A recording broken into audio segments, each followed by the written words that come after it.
Gracias, Señor, por habernos traído con bien el día de hoy para poder escuchar de tu palabra, para poder escuchar un mensaje que aliente nuestros corazones, Señor. Nosotros sabemos que solo en ti está la respuesta, que solamente tú tienes la medicina más efectiva, el tratamiento más efectivo, la terapia precisa para todos nuestros problemas, Señor. Cuida a los que han de venir, Señor. Abre nuestros oídos siempre.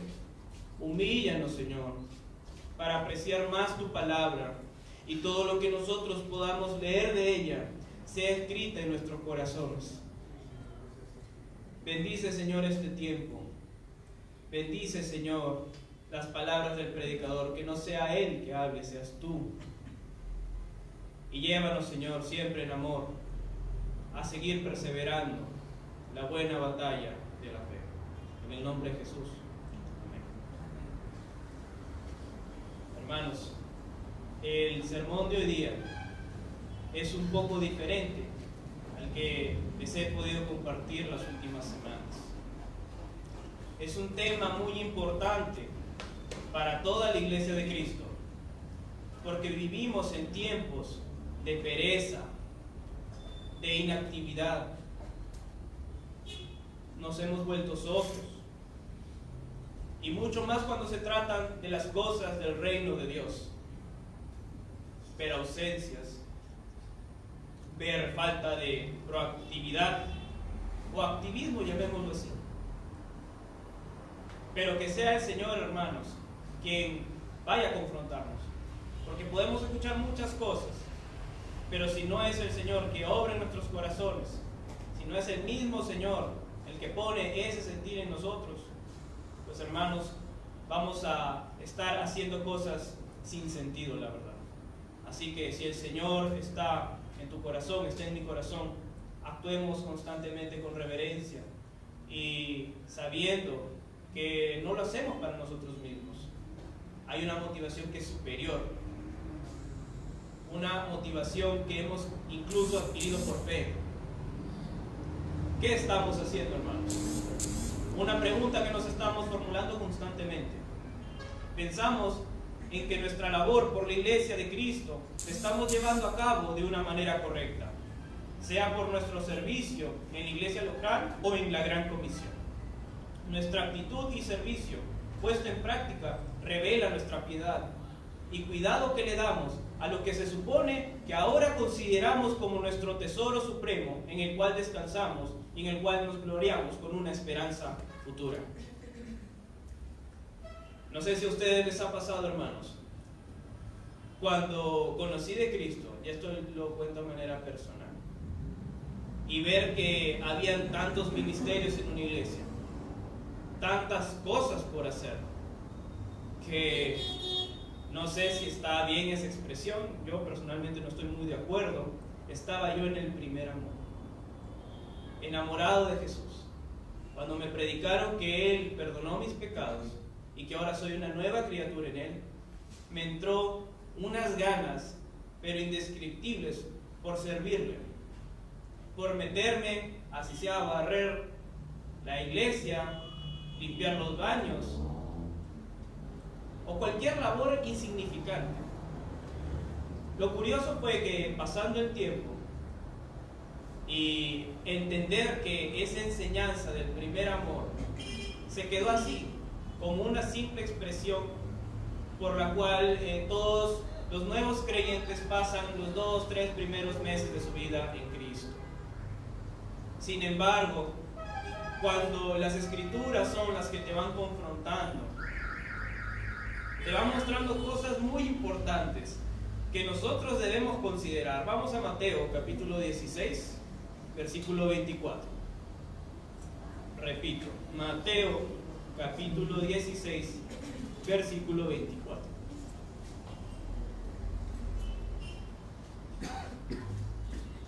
Dice la palabra de Dios: entonces Jesús dijo a sus discípulos: si alguno quiere venir en pos de mí, niéguese a sí mismo y tome su cruz y sígame. Este versículo ha sido uno de los versículos que a manera personal me ha confrontado más en toda la Escritura. Aparte, claro, de los versículos que hablan claramente del Evangelio. Negarse a uno mismo. Vivimos en una época, mis hermanos, del facilismo y la pereza, como lo venía diciendo. Todos nos queremos ahorrar esfuerzos. El tema de la tecnología nos ha ayudado mucho a resolver problemas, incluso de comunicación. Tenemos el WhatsApp, enviar un mensaje es muy fácil, comunicarse con otra persona es bastante fácil. Pero junto con el desarrollo tecnológico, que es bueno en sí mismo, también el pecado hizo su parte al acrecentar el número de excusas que ponemos en las distintas prácticas en cuanto a la Iglesia de Cristo se refiere. Mis hermanos, ¿cómo lo podemos resumir? Nadie quiere pagar el precio. Nadie. Queremos llevárnoslo todo fácil. Queremos venir y encontrar una reunión acomodada. Queremos encontrar ya una actividad o un plan puesto en ejecución. Y somos los primeros en criticar. Los primeros en juzgar lo que está mal. No sé si a ti te ha pasado. A mí me ha pasado muchas veces. Que para ver los errores somos los primeros. Sin embargo, hermanos, como repito, nadie quiere pagar el precio. Nadie quiere formar parte del proceso. Los inicios de esta misma iglesia lo demuestran. No todo vino de un abrir y cerrar de ojos. Nos pusimos de acuerdo 30, 40 personas y ahora ya estamos teniendo una reunión. Los comienzos incluso fueron muy desalentadores. Pero hermano, no nos fijemos en un ejemplo como el de esta iglesia. Vamos, ¿cómo empezó la iglesia de Cristo Jesús? Con hombres supuestamente ignorantes, sin preparación, algunos de ellos muy jovencitos, y alguien que venía de la tierra de nadie, Nazareno, de Galilea. El Señor Jesucristo nos dio ejemplos de humildad bastante grandes, hermanos. Hasta los orígenes de cómo Él vino son ejemplos muy grandes de humildad. Siendo Él el Rey, si consideramos eso, siendo Él Rey de reyes y Señor de señores. Pero vamos a lo que quiero decir. El Señor Jesucristo muy claramente lo dejó estipulado en su palabra. Si alguno quiere venir en pos de mí, niéguese a sí mismo. Esa frase, niéguese a sí mismo. ¿Cuántas implicaciones podemos sacar de él? ¿Cuántas enseñanzas? Nosotros nos vamos a topar, mis hermanos, con uno de los problemas también más grandes que tiene el hombre, que es el orgullo. Porque siempre tenemos miedo. Miedo al qué dirán, miedo al cómo me verán. Incluso pararse afuera, como el hermano que está allí, y agarrar un letrero y decir bienvenido, es algo que a nosotros, hermanos, nos cuesta, porque nos creemos lo suficientemente buenos, lo suficientemente importantes, como para rebajarnos a hacer hasta ese tipo de labores. Y eso no debe ser así. Eso no debe ser así. Pero vamos a empezar también con el aspecto externo, con la gran comisión. Vamos a Mateo, por favor, el mismo capítulo ahora 28, versículos del 19 al 20. Disculpe, estoy un poco mal, me perdonarán. Yo sufro de alergia, para los que no saben, y es un poco complicado, pero el Señor es soberano. Del 19 al 20. Dice: por tanto, id y haced discípulos a todas las naciones, bautizándolos en el nombre del Padre, y del Hijo, y del Espíritu Santo, enseñándoles que guarden todas las cosas que os he mandado. Y he aquí, yo estoy con vosotros todos los días, hasta el fin del mundo. Tenemos un mandato, hermanos, en imperativo, una orden: id, o vayan. Ya el idioma actual, vayan y hagan discípulos. Con este mandato nomás, hermanos, nosotros podemos ver cómo está nuestra vida. Ir y hacer discípulos. ¿A cuántas personas les estamos predicando, mis hermanos? Pongámonos a pensar, nuestra familia. Quizás tienes familia que no es creyente. Y yo sé que cuesta. Yo sé que es difícil. Porque yo tengo también familia que no congrega. Sin embargo, el Señor es el que me mueve a querer orar con mi madre y así empezar algo.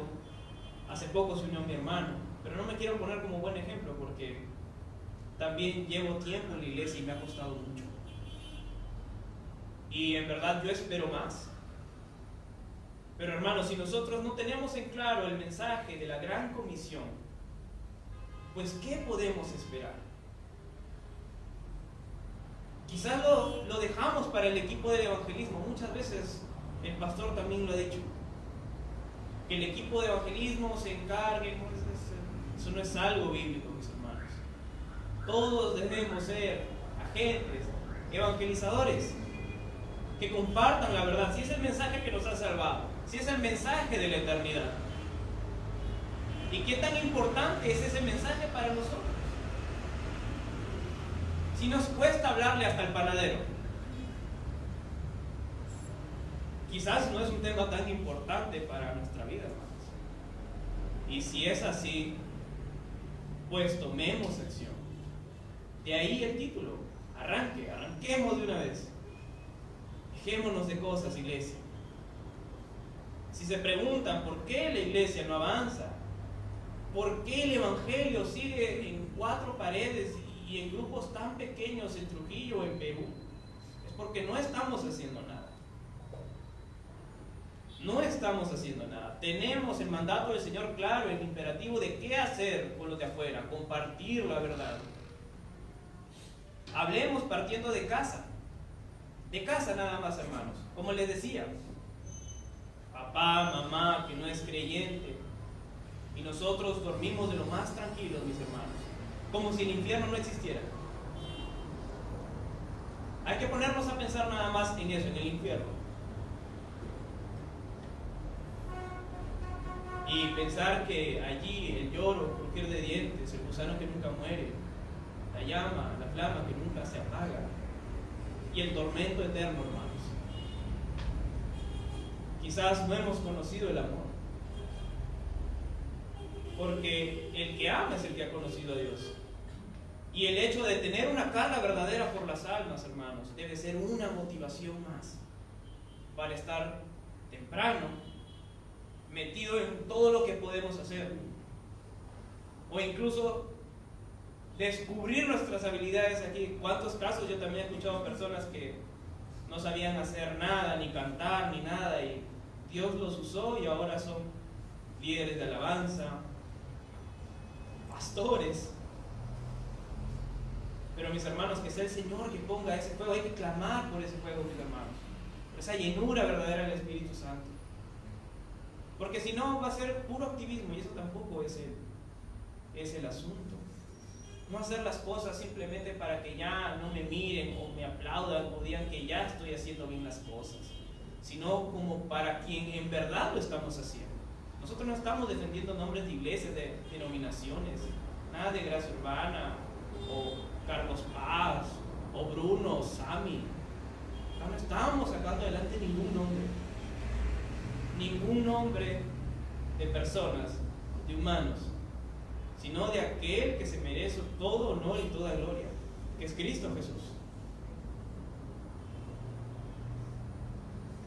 Demostramos que estamos sintiendo carga de almas, hermanos, y que en verdad estamos creyendo que el infierno no es algo simplemente simbólico o hasta inexistente.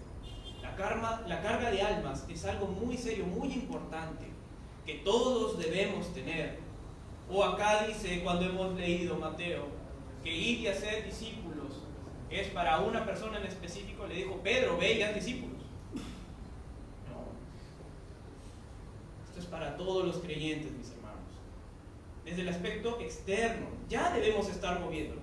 Si por algún motivo el pastor o el líder o quien sea no se te ha acercado y te ha dicho, ven, fulano, mengana, ven y tienes que servir en la adoración o en el ministerio de niños o el de planificación, de atmósfera, mi hermano, ya debemos estar haciendo la obra evangelística. Partiendo de allí, hermanos. Sería triste que alguna vez alguien se te acerque y peor aún un nuevo y te pregunte, y hermano, ¿usted en dónde está? O oriénteme, ¿qué hago? Y triste que no le puedas decir, bueno, ven, ayúdame porque yo hago esto, porque no lo haces. Eso es lo triste, hermano. Eso es lo triste. Involucrémonos. Esto no es un juego. Esto no es un club. Para eso pago mi plata y me voy al country. Si quiero club, si quiero... No. Mis hermanos, es la iglesia de Cristo, es la obra del Señor. Nosotros somos un organismo vivo. Si hay una extensión del reino de Dios, obviamente es Dios en su soberanía que lo hace, pero por medio de su iglesia.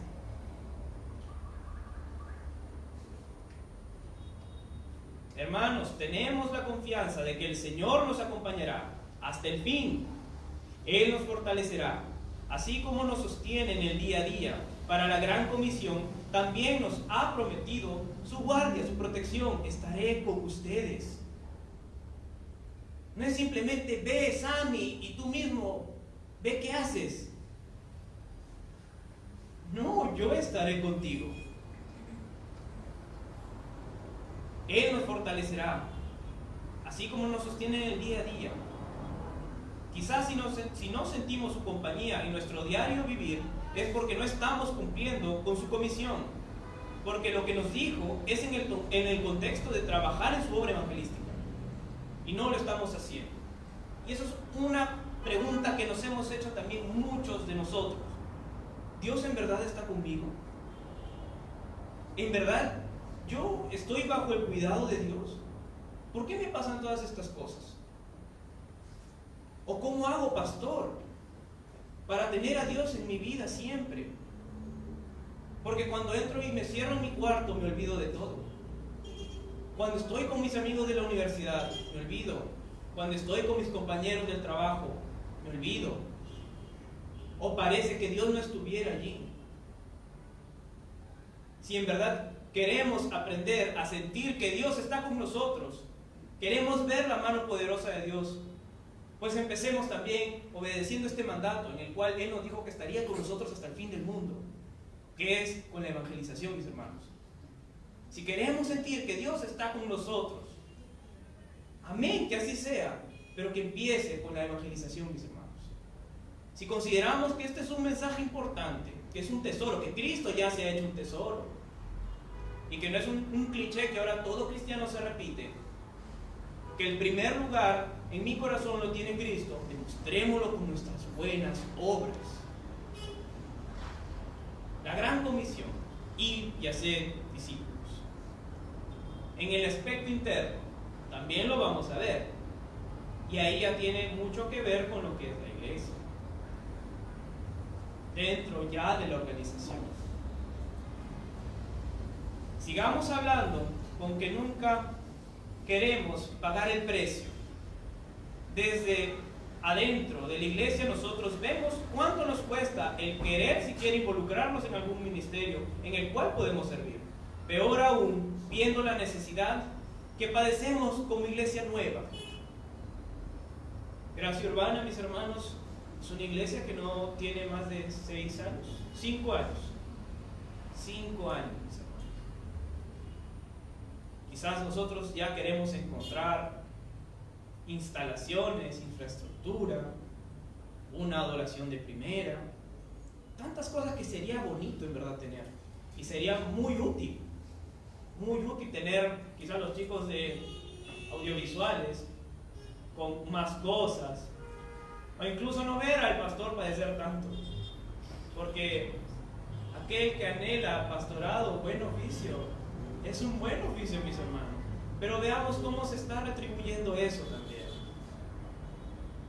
Somos una iglesia pequeña, conocemos qué es lo que pasa, conocemos al pastor de primera mano, todos.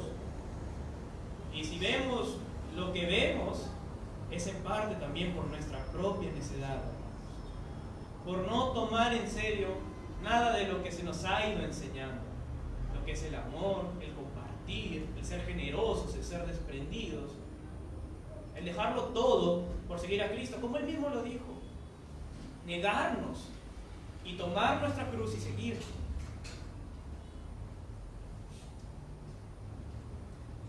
Mis hermanos, las motivaciones difieren según el caso, pero como dije en un inicio, el orgullo siempre estará sagazmente disfrazado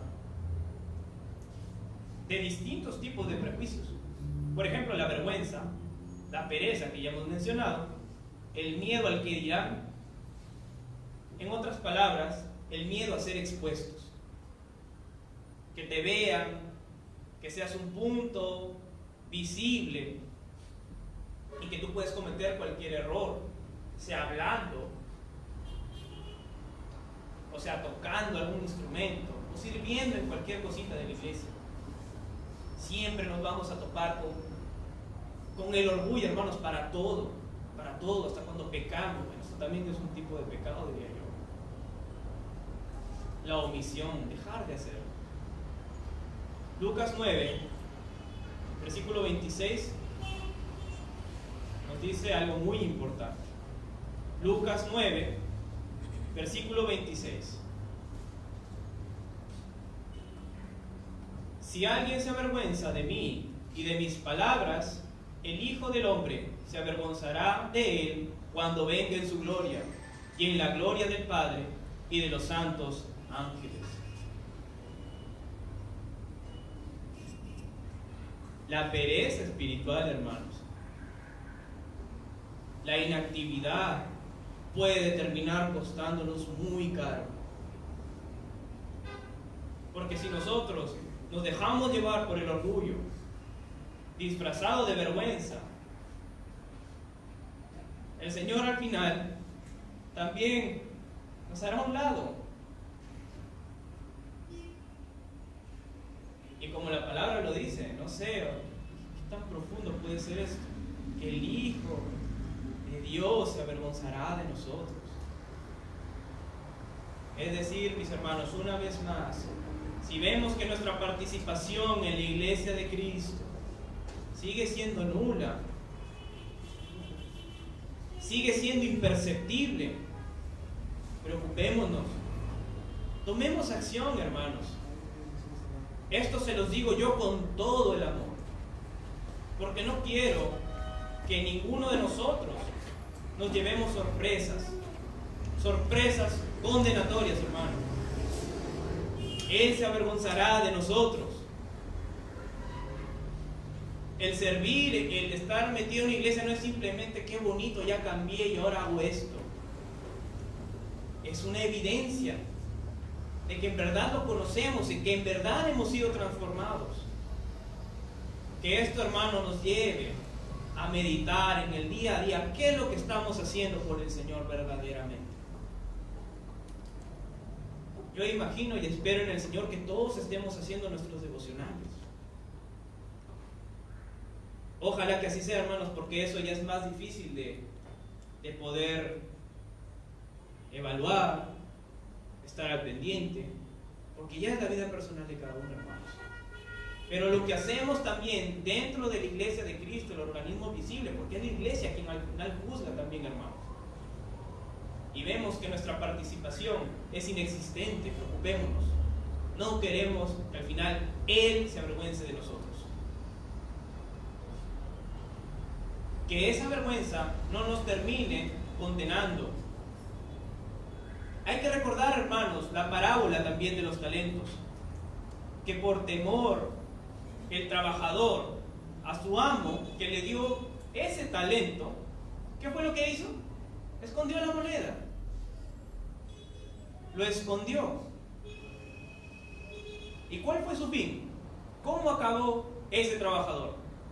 Échenlo en las tinieblas donde será el lloro y el crujir de dientes. Siervo malo.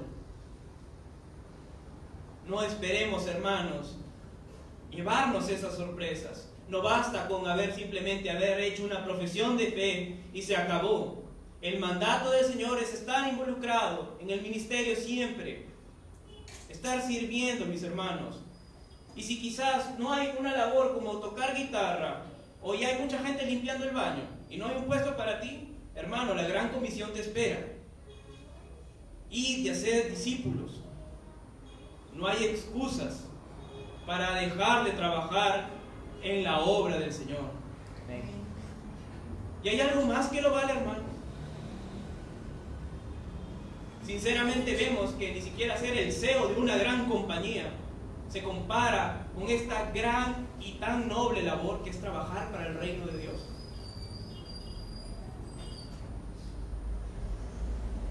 Por otro lado también, los orgullosos que anhelan puestos más visibles, como estar parados frente a un púlpito, puede ser, o que te vean tocando en la alabanza, o cualquier otro ministerio que te lleve a ser muy visible.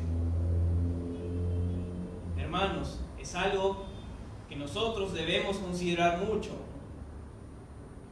El orgullo se puede disfrazar de muchas maneras, tanto en cuanto a la vergüenza y dejar de hacer, como para pararse aquí o allí y hacer actos de pura fanfarronería.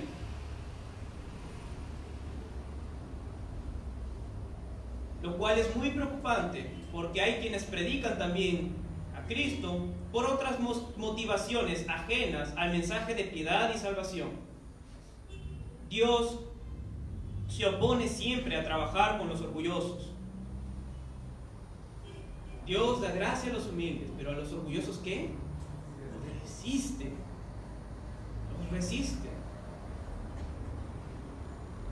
Que, hermanos, el trabajar para el Señor, lo último que nos pasa sea esto: hacer las cosas por orgullo, por ser visibles.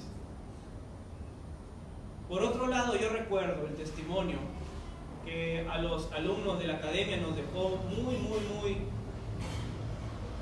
muy impactados, y hasta a veces lo recordamos entre nosotros. Lo recordábamos, bueno, el tiempo que estuve allá, lo recordábamos mucho, de un pastor que se fue a Argentina. Aún no era pastor, era estudiante, y cuando llegó a cierta iglesia local, él esperaba ser un gran predicador y todos los domingos estar parado en el púlpito, y lo que en verdad le esperó era trabajar con los niños. Lo pusieron a trabajar con los niños. El detalle aquí es que al principio esta persona como que renegaba un poco, renegaba. No, que yo no merezco estar aquí, que yo tengo tal preparación, o yo aspiro a tal puesto en el ministerio. Sin embargo, hermanos, esta persona, que después ya pasó a ser pastor, pasó por procesos muy duros. Alguna vez los que pudieron ir a Valle de Dios quizás entiendan eso, lo que era estar con esos niños y controlarlos. Ya me imagino cómo este pastor sufrió, porque estaba a cargo de los niños, de todos los niños. Y eso que hizo fue formando su carácter, como él mismo lo dice. Y años estuvo así. No duró 6 meses, ya pasaste la prueba, bien ahí. Años estuvo así. Y él es ahora uno de los pastores que también más me ha marcado su testimonio, más me ha marcado la labor que ahora hace en una iglesia cuando ya regresó a su país y cómo Dios lo usó. Es que, mis hermanos, entendió lo que era el servicio. Entendió lo que era el servicio. Hasta coger un trapo sucio y limpiar el baño, mis hermanos. No debemos tener como menos cualquier labor que se haga para el avance y el cuidado del reino de Dios. ¿Quién sabe más adelante cómo Dios puede abrir las puertas? Y si no, mis hermanos, solo su nombre lo vale, ¿o no? ¿El nombre de Cristo lo vale, hermanos? El nombre de aquel que nos salvó y nos sacó del infierno, nos sacó del sufrimiento eterno, nos sacó de nuestro propio dolor, de nuestro propio charco de mugre, ¿lo vale? Marcos capítulo 10, versículo 45. Marcos 10, 45. Porque ni aún el Hijo del Hombre vino para que le sirva, sino para servir y para dar su vida en rescate por muchos.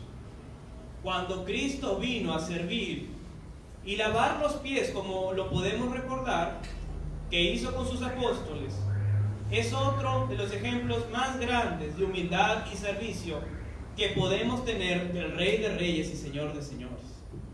Hermanos, lavó los pies de sus apóstoles. Y nosotros solo estamos esperando que nos acicalen, como Luis Miguel. Solo estamos esperando ser servidos. ¿Y qué es lo que estamos haciendo por los demás? Aquel que ama es el que ha conocido a Dios. Por amor a su nombre, hermanos, por amor a la iglesia de Cristo, ven cuántos mandatos, cuántas implicancias nos deja el Señor de amar a la iglesia y amar su labor. Empezando nada más por servir a nuestros hermanos. ¿Cuántas veces lo hemos hecho? Nos cuesta también.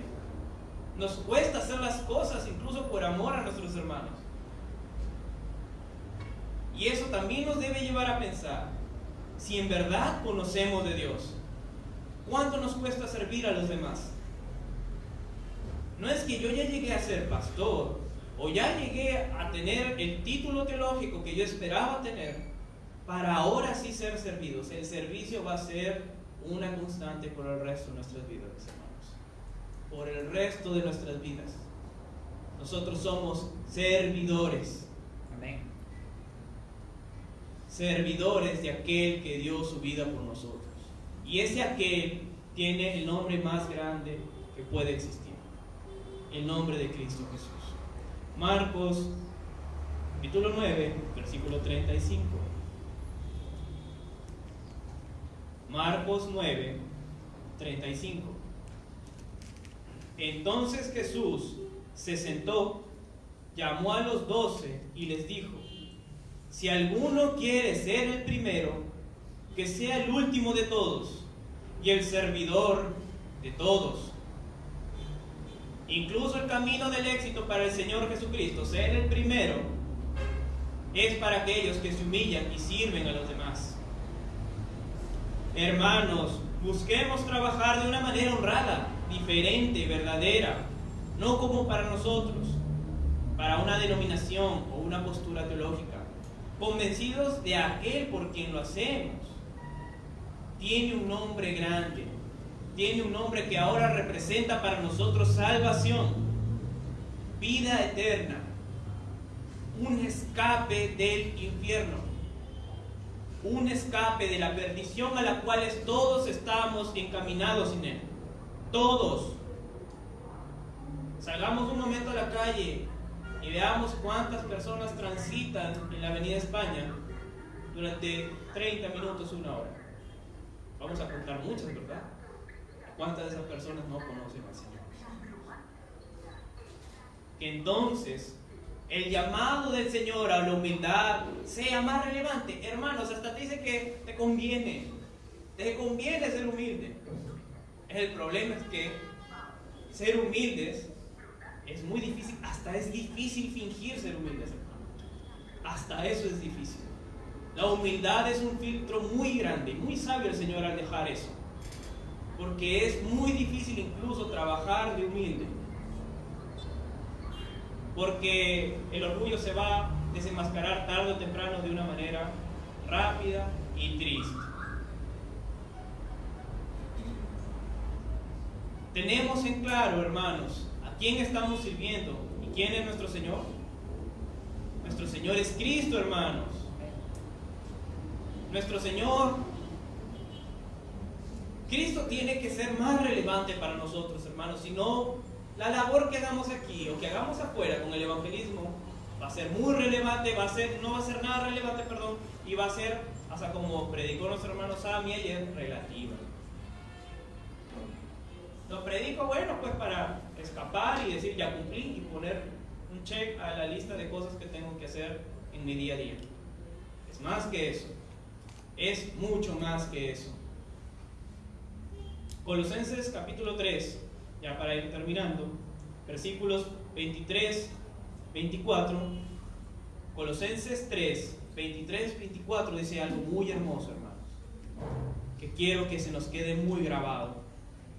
Colosenses 3, versículos 23 al 24. Hagan lo que hagan, trabajen de buena gana, como para el Señor y no como para nadie en este mundo, conscientes de que el Señor los recompensará con la herencia. ¿Ustedes sirven a quién? A Cristo el Señor. A Cristo el Señor. De buena gana, mis hermanos. ¿Y eso excluye qué? De mala gana. Pues no lo hagamos nada de mala gana. Mejor no lo hagamos. Felices, hermanos, porque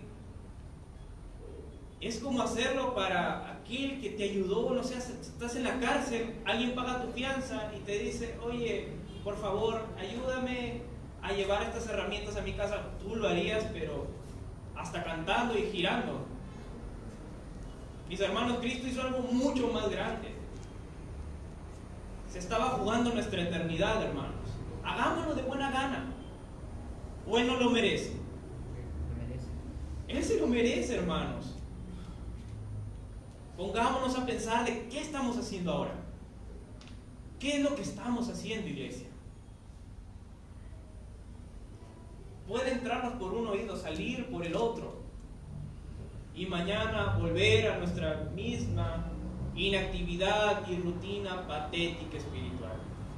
Pero hermanos, si es que el Señor en verdad gobierna nuestro corazón y Él es el Señor, yo sé que vamos a tomar conciencia, iglesia, y que vamos a mejorar. Todos, me incluyo, todos. Amén. Amén. Todo lo que hagamos sea para beneficio y avance de su reino.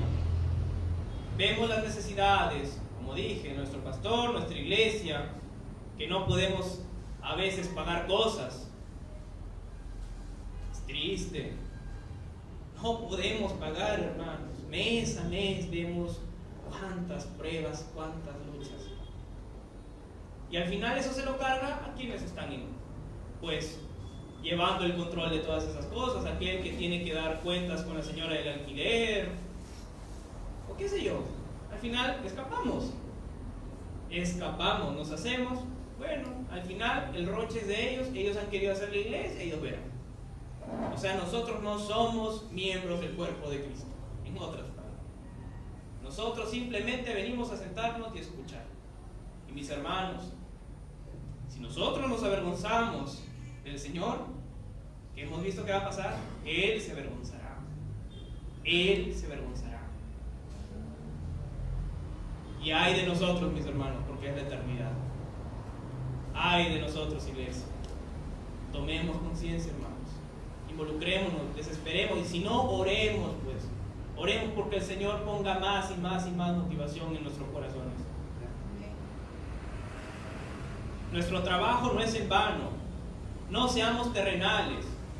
No seamos terrenales. Pablo lo dijo, inspirado, claro, por el Espíritu Santo, con mucha sabiduría. Si nuestra mira está puesta solo en las cosas de este mundo, la iglesia va a ser un quehacer más en tu vida. Va a ser un programa de fin de semana. Es una de las cosas que hacemos terminando nuestra semana laboral. Es con lo que cerramos la semana, me habían dicho. No es nuestra vida. Cristo no es nuestro Rey.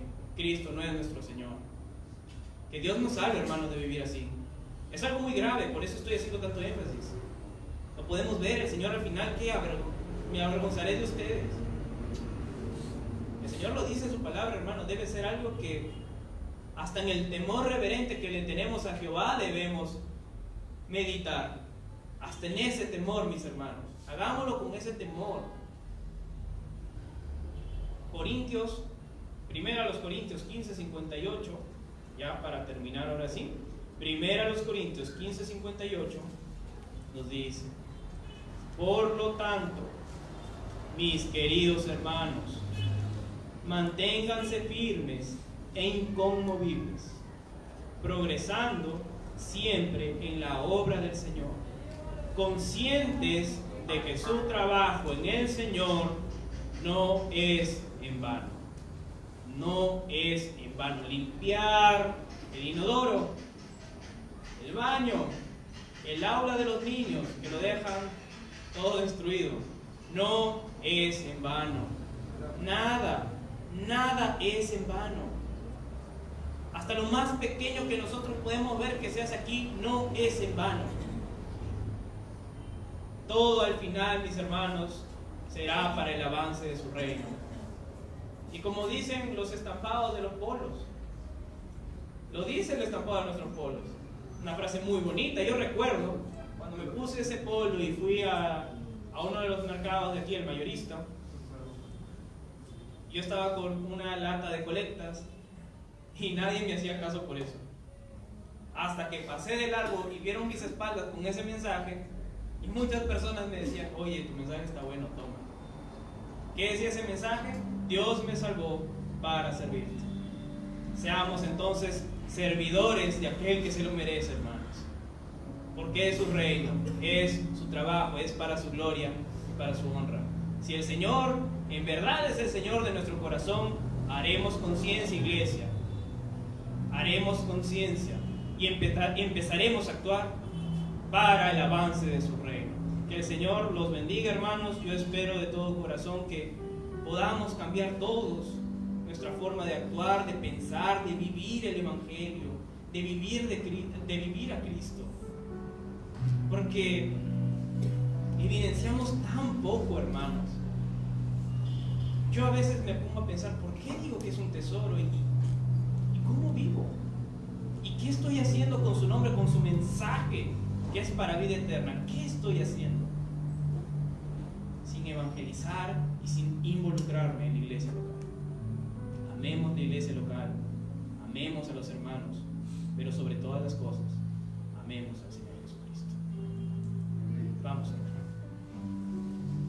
Señor, gracias por tus bondades, por tus maravillas, por lo que tú representas, Señor, para el cristianismo,